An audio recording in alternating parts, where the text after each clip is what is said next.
ಸ್ನೇಹಿತರೆ ನಮಸ್ಕಾರ.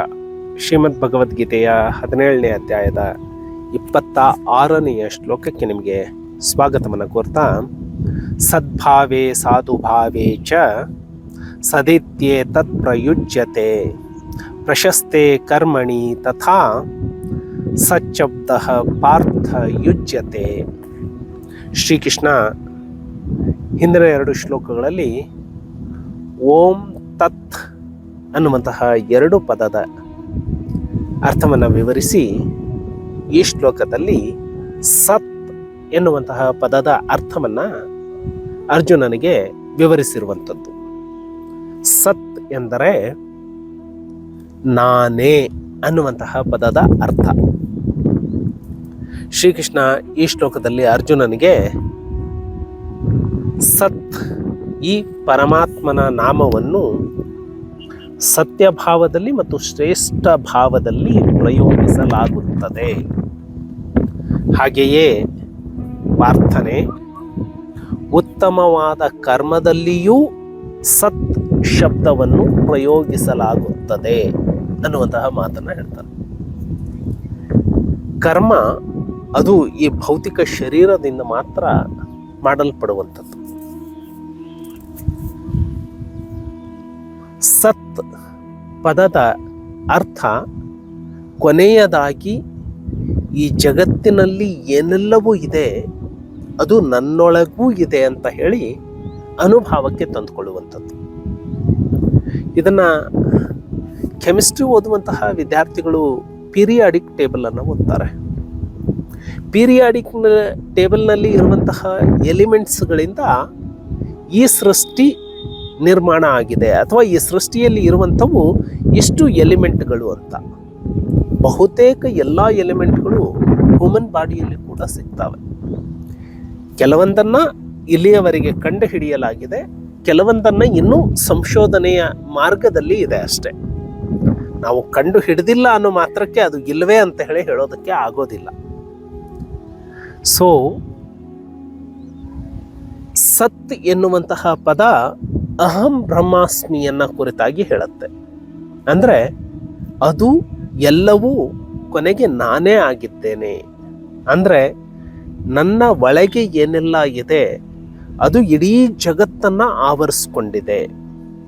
ಇಡೀ ಜಗತ್ತಿನಲ್ಲಿ ಏನೆಲ್ಲ ಆವರಿಸ್ಕೊಂಡಿದೆ ಅದು ನನ್ನೊಳಗೂ ಇದೆ ಅನ್ನುವಂತಹ ಭಾವನೆಯನ್ನು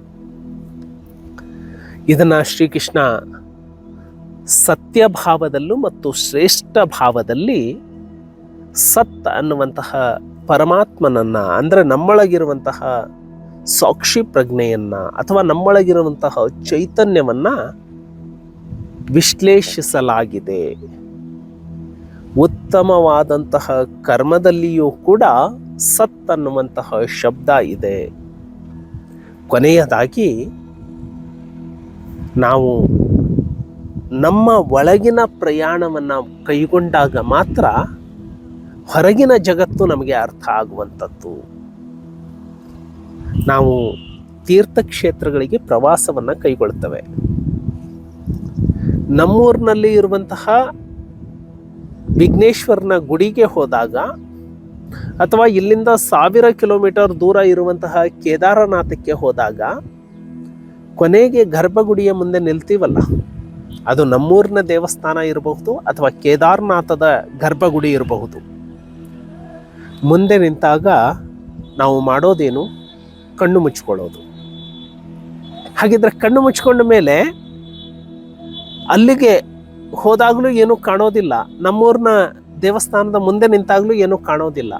ಹಾಗಿದ್ರೆ ಕಣ್ಣು ಮುಚ್ಕೊಳ್ಳೋದಿದ್ರೆ 1000 ಕಿಲೋಮೀಟರ್ ದೂರ ಯಾಕೆ ಹೋಗಬೇಕು? ಅದರ ಅರ್ಥ ಇಷ್ಟೇ,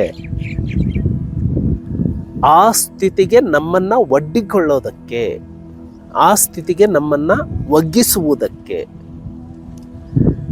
ಆ ಮಾನಸಿಕ ಸ್ಥಿತಿ ನೀವು ಇಲ್ಲೇ ಪಡೆಯೋದಾದರೆ ನೀವು ಎಲ್ಲಿಯೂ ಕೂಡ ಪ್ರಯಾಣ ಮಾಡಬೇಕಾಗಿಲ್ಲ. ಅದನ್ನು ಈ ಸಮುದಾಯಕ್ಕೆ ಬಹಳ ಸುಲಭವಾಗಿ ತಿಳಿಸಬೇಕು ಅನ್ನೋ ಕಾರಣಕ್ಕಾಗಿ ಯಾವಾಗ ಗಣಪತಿಗೆ ಮತ್ತು ಆತನ ಸಹೋದರನಿಗೆ ಸ್ಪರ್ಧೆ ಏರ್ಪಡ್ತು, ಆವಾಗ ಯಾರು ಜಗತ್ತನ್ನು ಸುತ್ತ ಹಾಕಿ ಬರ್ತೀರಿ ಅಂತ ಹೇಳಿದಾಗ ಗಣಪತಿ ತನ್ನ ತಂದೆ ತಾಯಿಗಳನ್ನೇ ಸುತ್ತ ಹಾಕಿ ಜಗತ್ತನ್ನು ಸುತ್ತ ಹಾಕದೆ ಅಂತ ಹೇಳಿಬಿಟ್ಟ. ಹಾಗೆ ನಮ್ಮ ಒಳಗಿನ ಪ್ರಯಾಣವನ್ನು ನಾವು ಕೈಗೊಂಡಾಗ, ನಮ್ಮ ಒಳಗೆ ಏನಿದೆ ಆ ಸತ್ಯವನ್ನು ನಾವು ಅರಿತುಕೊಂಡಾಗ, ನಮ್ಮ ಒಳಗೆ ಏನಿದೆಯೋ ಅದೇ ಎಲ್ಲವೂ ಹೊರಗೆ ಆವರಿಸಿದೆ. ಪರಮಾತ್ಮ ನಮ್ಮೊಳಗೇನಿದ್ದಾನೆ, ನಮ್ಮ ಒಳಗೆ ಯಾವ ಚೈತನ್ಯ ಇದೆ ಆ ಚೈತನ್ಯವೇ ಹೊರಗೂ ಕೂಡ ಇದೆ ಅನ್ನುವಂಥದ್ದು ಅರ್ಥ ಆಗತ್ತೆ. ಅದೇ ಓಂ ತತ್ ಸತ್, ಅದು ಎಲ್ಲವೂ ನಾನೇ. ಅಂದರೆ ಹೊರಗೆ ಏನೆಲ್ಲ ಇದೆಯೋ ಅದೆಲ್ಲವೂ ನನ್ನ ಒಳಗೆ ಇದೆ. ಸೊ ಪರಮಾತ್ಮ ಒಳಗೂ ಇದ್ದಾನೆ, ಒಳಗಿರುವ ಪರಮಾತ್ಮನೇ ಇಡೀ ಜಗತ್ತನ್ನು ಆವರಿಸಿದ್ದಾನೆ. ನಾಳೆ ಮತ್ತಷ್ಟು ಚರ್ಚೆಯನ್ನು ಮಾಡೋಣ. ನಮಸ್ಕಾರ.